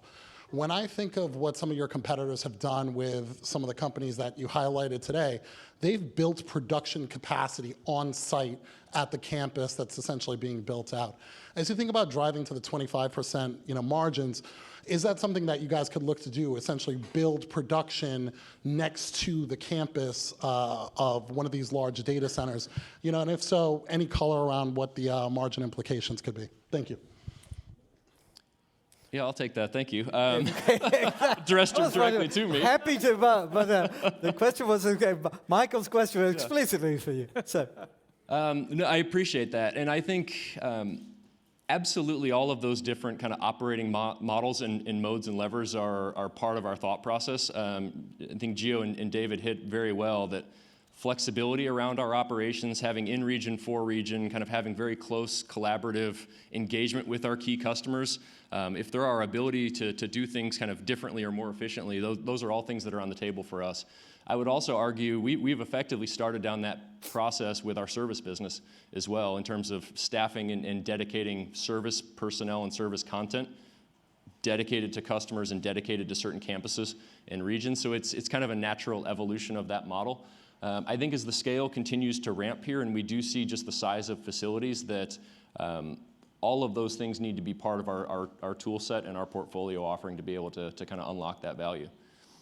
And as you have seen, some of the relationships are so strong that everything is always on the table.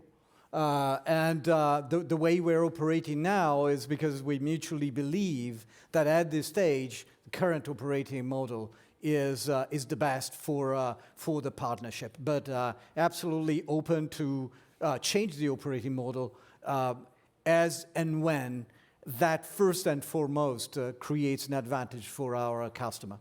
So, absolutely.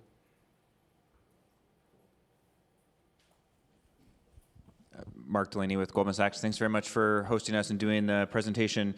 You spoke to the potential for M&A today, and you characterized it as bolt-ons. Given the financial capacity that you detailed the company will have, I'm curious if you're also considering doing larger scale acquisitions, and if so, what would be some of the key criteria you'd evaluate when considering one of those perhaps larger deals? Thank you.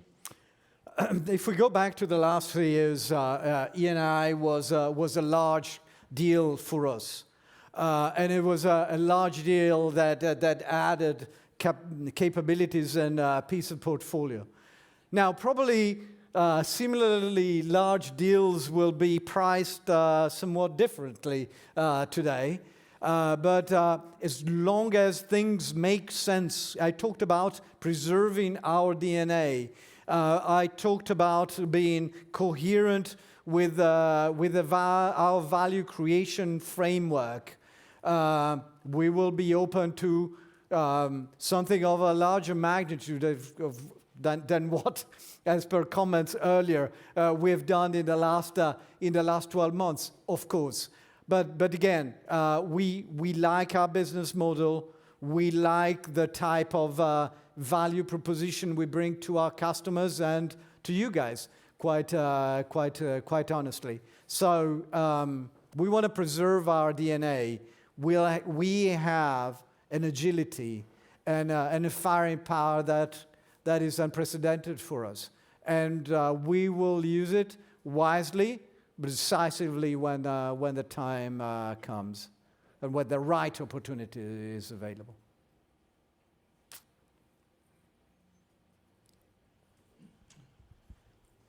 Yeah, thanks, Brett Lindsay, Mizuho. Just want to come back to the opportunity per megawatt, the 2.75 to the 3.5. How should we think about the profitability in that context as we shift to more AI, more GPU? And what is your gross margin entitlement over the horizon period? Should it grow above and expand above operating margins? Any context would be great. So I'll take the first part, and I'll say it's probably, we wouldn't unpack that or uber analyze what exactly the difference is between the margin opportunity and potential on the 2.7 or 2.75 or 3.5. Of course, multiple technologies, multiple domains, different markets, and also that is a representation of many types of build and design philosophies. So there is a lot into that.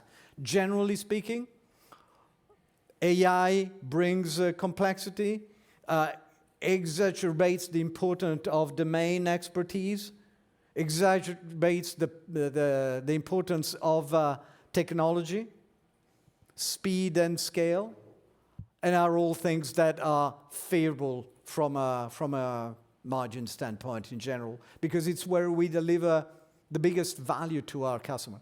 And again, we always think in terms of the value that we unleash for the customer. I don't know if you want to kind of add anything to this in terms of the modeling. Yeah, just in general. So we don't model based on an accounting play, right? So I say I don't look at gross margin and SG&A until the night before the earnings release, because we don't run our business that way. We run it with variable contribution and fixed costs, regardless of where it falls on the P&L. And if you look at our framework, it's pretty easy to get to the component that is fixed cost management, which is the operational leverage, and then what is the variable contribution margin, which is really driven by productivity and commercial execution. There is some overlap, but as it relates to delineate between gross margin, SG&A, or what have you, it is more driven by the framework of fixed costs and contribution margin. And this will be our last question to round out the night.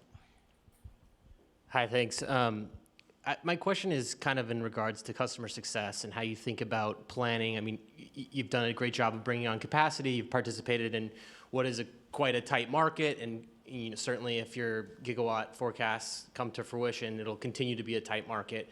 But capacity will come online from your competitors, and increasingly we've seen a lot of challenges with execution at an industry level, right, in terms of delivering product on time and delivering product that has strong quality control. How do you think about investing in that customer's success? And how does it evolve your pricing strategy as capacity does come online for the industry? How do you maintain the right value proposition with your customers in context of kind of all the challenges that the industry's had over the last 2 years? I think there are many aspects to this question. Thank you for that. First of all, let's say on a longer term, not a longer term, let's say projecting the customer experience. We go back to what we heard, being aware of what's coming from an AI infrastructure standpoint. We heard it from our customers here. So that element of not just knowing what technology is needed today, but what the technology will be that is needed out there is an enormously important element in the customer experience and customer relationship. Again, many of us have been operating in the industry for decades, and those have been decades where the speed of evolution of the infrastructure was glacial on a good day. So people could just ignore what's going on at an from an IT standpoint. Now, IT refresh cycles are probably happening for a data center every 2-3 years, and they will be massively different. So having someone like us who can work with them in what future readiness looks like, enabling their future readiness is absolutely fundamental. And someone who can make that capacity over time available. A lot of our customers are not just building a data center and then, okay, I'll come back in 3-4 years. Yes, there is a part of the market, the enterprise market, but the part of the market is accelerating, as we saw, are people that have a roadmap that is out 3-4 years of deployment. When they design and lock in technology, they want to make sure that that technology and that technology provider is available to follow that, to support them across the entire journey. So certainty that we will be there for them 3 months from now, 6 months from now, 9 months, 3 years from now is absolutely essential. But then the value proposition, again, is around technology, as I was saying, is around service level from on-time delivery, ability to support them on site.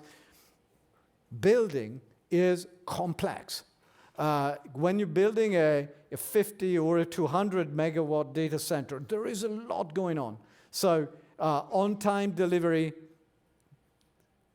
being able to rely on the fact that we do what we say we will do is of the essence. And quality is absolutely of the essence as well. Quality in what we deliver, an ability to ensure that quality and performance across the life cycle of their systems. So when we talk internally in terms of customer experience, we really talk in terms of technology. Our mantra is technology today and tomorrow. It is uncompromised quality and uncompromised service level and speed. So those are the elements. Are we always perfect? Not always perfect. Are we obsessively focused on continuously improving that? Absolutely. Absolutely. So, but these tenets of value creation for our customers are very clear across the organization. I think that will. Oh. Yep. You still with us?